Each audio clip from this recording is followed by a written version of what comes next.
नमस्कार, मैं रवीश कुमार। केंद्रीय परिवहन मंत्री नितिन गडकरी के बाद अब पश्चिम बंगाल की मुख्यमंत्री ममता बनर्जी ने वित्त मंत्री निर्मला सीतारमण को पत्र लिखा है। जीवन बीमा और स्वास्थ्य बीमा से जीएसटी हटाने और मेडिकल बीमा के प्रीमियम को नई टैक्स रिजीम में आयकर कानून के 80D और 80C में शामिल करने की मांग की है ताकि टैक्स से लोगों को राहत मिले। ममता बनर्जी ने अपने पत्र में मेडिकल बीमा पर 18% की जीएसटी को जन विरोधी बताया है और कहा है कि अगर इसे वापस नहीं लिया गया तो इसके खिलाफ सड़क पर उतरने की तैयारी की जाएगी। मेडिकल बीमा और जीवन बीमा पर 18% की जीएसटी अब राजनीतिक मुद्दे का रूप लेती जा रही है। गडकरी ने जब लिखा तो लोग बताने लग गए कि बजट पेश होने के बाद सरकार के भीतर से किसी भी मंत्री की तरफ से यह पहली आवाज उठी है। लोग तो इसके राजनीतिक मतलब भी निकालने लग गए कि 240 सीटें आने पर बीजेपी के भीतर बगावत हो रही है, लेकिन वो केवल एक रूटीन पत्र साबित हुआ। सब कुछ सामान्य चल रहा है। पत्र लिखकर नितिन गडकरी ने कुछ भी खास नहीं किया। रूटीन प्रक्रिया के तहत अपने क्षेत्र के बीमा संगठन की बात को वित्त मंत्री की तरफ बढ़ा दिया, हेडलाइन में छा गए, उसके बाद गायब हो गए। इससे इतना तो जरूर हुआ कि यह मुद्दा तहखाने से बाहर आ गया। आम आदमी, खासकर वरिष्ठ नागरिक, इस प्रीमियम से काफी परेशान है।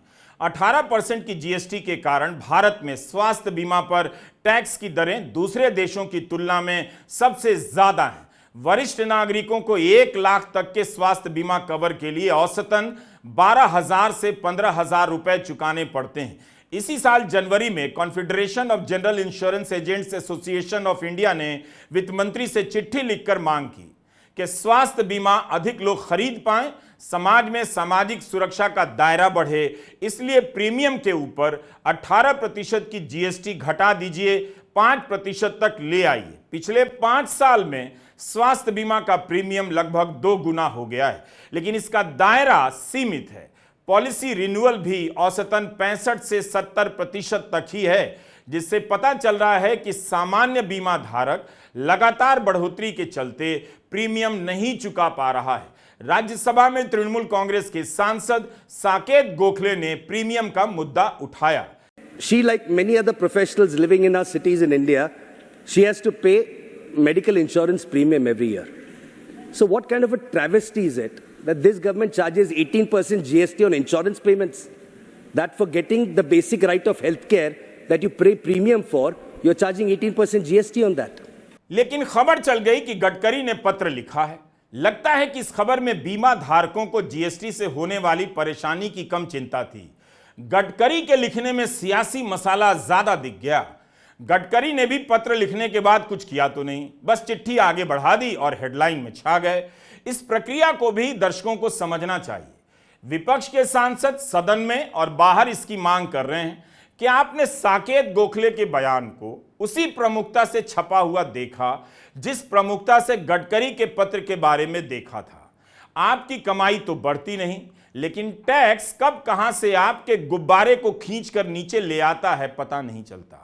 जीएसटी को लेकर छपने वाली खबरों को देखिए। आयकर के अलावा इस टैक्स ने भी मिडिल क्लास से लेकर गरीबों की जेब में छेद कर दिया है। जनवरी 2023 में न्यू इंडियन एक्सप्रेस में एक रिपोर्ट छपी। ऑक्सफैम की रिपोर्ट है कि 50% जो सबसे गरीब लोग हैं वो 2/3 जीएसटी भर रहे हैं। कुल जीएसटी का 64% गरीब तबके से आता है और भारत के 10% अमीरों से केवल 3 से 4% जीएसटी आती है। मिडिल क्लास का हिस्सा 40% है, जबकि हाल ही में सरकार ने दावा किया कि जीएसटी से गरीबों को फायदा हो रहा है।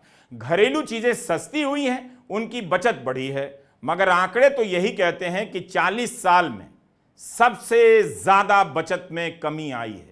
यह बताने का मकसद है कि जीएसटी कब कहां से आपकी जेब में छेद करती है, आपको पता चलना चाहिए। ऊपर से आयकर तो भर भर कर दे ही रहे हैं उन पुलों को बनाने के लिए जो पहली ही बारिश में बह जाते हैं और संसद की इमारत चूने लग जाती है। लोगों की हालत यह है कि बीमा पॉलिसी का नवीनीकरण नहीं करा पा रहे हैं, क्योंकि 18% की जीएसटी से प्रीमियम महंगा होता जा रहा है। जीएसटी के पहले सर्विस टैक्स लगता था, पहले 5% था, फिर इसे घटाकर 3% किया गया। लेकिन 2015 में मोदी सरकार ने इस सर्विस टैक्स को 14% कर दिया और 2017 में जीएसटी आई तो 18% कर दिया। जनता की खुशी का ठिकाना नहीं रहा होगा उस वक्त। इतने साल गुजर जाने के बाद पब्लिक को अब याद आया है कि इसका विरोध करना है, बोलना है। मनोज सिन्हा जब रेल राज्य मंत्री थे, यह उस समय की खबरों की कतरन है। रेल राज्य मंत्री जीवन बीमा के अधिकारियों के संगठन के कार्यक्रम में कह रहे हैं वे वित्त मंत्री से जीएसटी का मुद्दा उठाएंगे। मनोज सिन्हा इस वक्त जम्मू कश्मीर केंद्र शासित प्रदेश के उपराज्यपाल हैं। भारतीय जीवन बीमा निगम में विकास अधिकारियों का एक संगठन है, national federation of insurance field workers of India. यह संगठन 2017 से ही 18% जीएसटी का विरोध कर रहा है। तब से लेकर अब तक सभी वित्त मंत्री और वित्त राज्य मंत्री को इस बारे में ज्ञापन दे चुका है कि 18% जीएसटी कम की जाए। इस संगठन के नेता दिवंगत वित्त मंत्री अरुण जेटली से भी मिल चुके हैं और मौजूदा वित्त मंत्री निर्मला सीतारमण से भी। इस खबर को आप एक लाइन में भी समझ सकते थे कि गडकरी और ममता बनर्जी ने पत्र लिखकर जीएसटी का विरोध किया, लेकिन एक लाइन की खबर से आप कुछ भी नहीं जान पाते। पता नहीं चल पाता कि इसे लेकर कितने लंबे समय से मांग की जा रही है और लोगों के बीच क्या असर हो रहा है। जैसे इस बार भी वित्त मंत्री को लिखने के बाद कुछ भी नहीं हुआ, वैसे इस तरह की मांगों और मुलाकातों के बाद भी कुछ भी नहीं किया गया।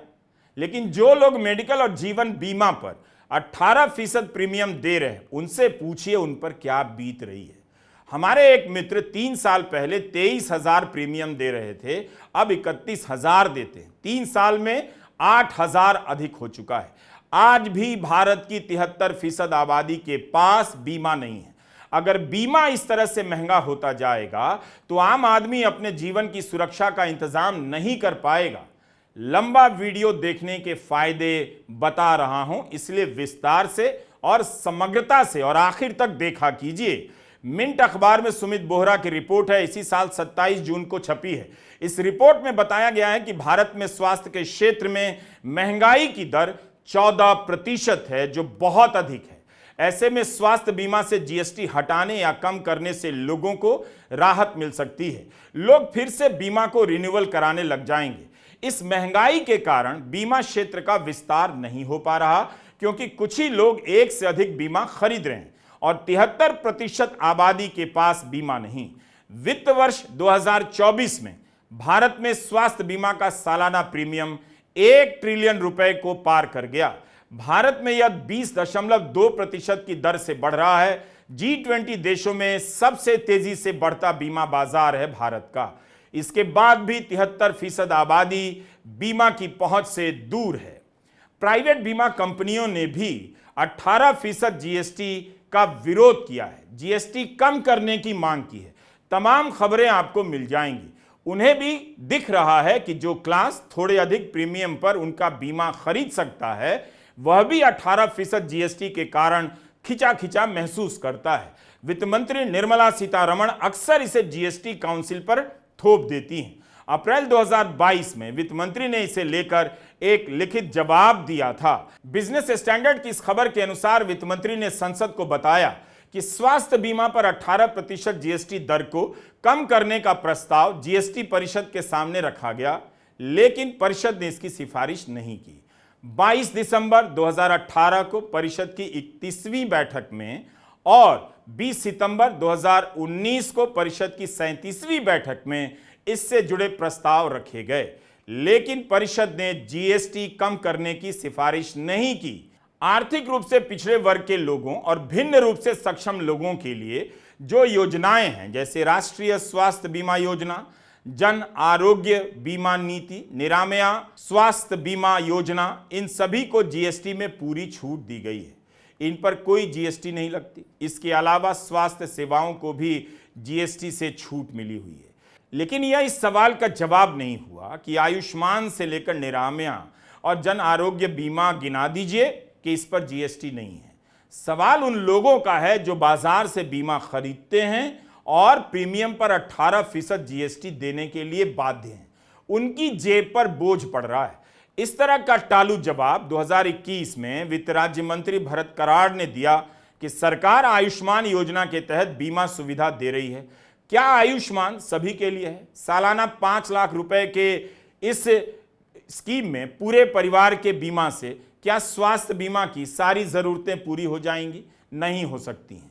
डाउन टू अर्थ की 2022 की इस रिपोर्ट के अनुसार भारत में आउट ऑफ पॉकेट एक्सपेंडिचर यानी बीमा से मिले पैसे के अलावा उसके बाहर मरीज द्वारा किया जाने वाला खर्च काफी अधिक है। कुल खर्च का करीब 48% तक है। यही खर्च मरीजों को वापस गरीबी में ढकेल देता है। भारतीय जीवन बीमा से लेकर निजी क्षेत्र की बीमा कंपनियों के प्रोडक्ट पर 18% जीएसटी लगाने से प्रीमियम महंगा हो गया और यह लोगों को चुभ रहा है। इसी साल 6 फरवरी की यह खबर हिंदू बिजनेस लाइन की। वित्त मामलों की स्थायी समिति ने वरिष्ठ नागरिकों के लिए स्वास्थ्य बीमा पर लगने वाली जीएसटी में कमी की सिफारिश की। भाजपा के जयंत सिन्हा की अध्यक्षता वाली समिति ने कहा, स्वास्थ्य बीमा और टर्म इंश्योरेंस पर लगने वाली जीएसटी दरों को तर्कसंगत बनाने की जरूरत है। अभी 18% पर हैं। इसकी अधिक दरों के चलते प्रीमियम महंगा होता है और यह वजह बनता है कि लोग पॉलिसी नहीं खरीदते हैं। समिति ने कहा कि स्वास्थ्य बीमा खासकर वरिष्ठ नागरिकों के लिए रिटेल पॉलिसी और माइक्रो इंश्योरेंस पॉलिसी और टर्म पॉलिसी में जीएसटी की दरें कम की जा सकती हैं। समिति ने यह भी कहा कि पीएसयू इंश्योरेंस कंपनियों के लिए सरकार की बीमा योजनाओं में भागीदारी जरूरी होती है और ये उनके लाभ को प्रभावित करता है। लेवल प्लेइंग फील्ड के हासिल करने के लिए जरूरी है कि ऐसे नियम बराबरी से क्षेत्र के सभी खिलाड़ियों पर लागू होने चाहिए। भारतीय जीवन बीमा भी जमकर जीएसटी का भुगतान करती है सरकार को और यह जीएसटी आपके जेब से जाती है। एलआईसी की 2023-24 की वार्षिक रिपोर्ट को देखिए तो निगम सालाना 2000 करोड़ से अधिक की रकम जीएसटी में चुका रहा है। बीमा पॉलिसी में 10,000 का प्रीमियम है तो उसमें करीब 1,000 जीएसटी है। बीमा का संबंध सामाजिक सुरक्षा से है, जीवन की अनिश्चितता से है। इस पर जीएसटी कैसे लग सकती है? तब तो हवा पर भी लगा दीजिए। एक एजेंट ने हमें बताया कि अगर आप 30 साल के लिए 25 लाख का टर्म बीमा लेते हैं तो अनुमानित रूप से प्रीमियम 8,257, 18% जीएसटी जोड़ दीजिए तो यह बढ़कर 9,765 रुपए हो जाएगा। इस तरह से 30 साल में आप सरकार को 44,000 जीएसटी देते हैं केवल एक प्रीमियम पर। अगर जीएसटी नहीं होती तो हो सकता था कि आप 25 लाख की जगह 35 लाख का टर्म बीमा ले सकते थे। तो जीएसटी की वजह से लोग कम का बीमा कवर ले रहे हैं। यह सब अनुमानित राशि है। इससे सरकार को कमाई तो हो रही है लेकिन सबको सामाजिक सुरक्षा देने का मकसद पूरा नहीं हो रहा है और जो लोग खरीद रहे हैं टर्म इंश्योरेंस वो भी कम सुरक्षा का कवर ले रहे हैं। जो खरीद सकता है उससे तरह तरह से आप वसूले जा रहे हैं। इससे साफ है कि बीमा धारक परेशान है। केवल वरिष्ठ नागरिक ही नहीं, नौजवान भी, उनके लिए तो ईएमआई भी महंगी है, प्रीमियम महंगा है, टैक्स तो जमा कर ही रहे हैं। गनीमत है कि राष्ट्रवाद और धर्म की आंधी राजनीति में चल रही है, वरना इस मिडिल क्लास का टाइम ही नहीं कटता और हर समय इसका दुख दिखता रहता। धर्म की राजनीति ने अंकिलों को उलझाए रखा। अभी जरा भूत उतरा है तो यह सब दिख रहा है कि मिडिल क्लास पर टैक्स की मार पड़ रही है, लेकिन यह मार तो पिछले 10 साल से पड़ रही है।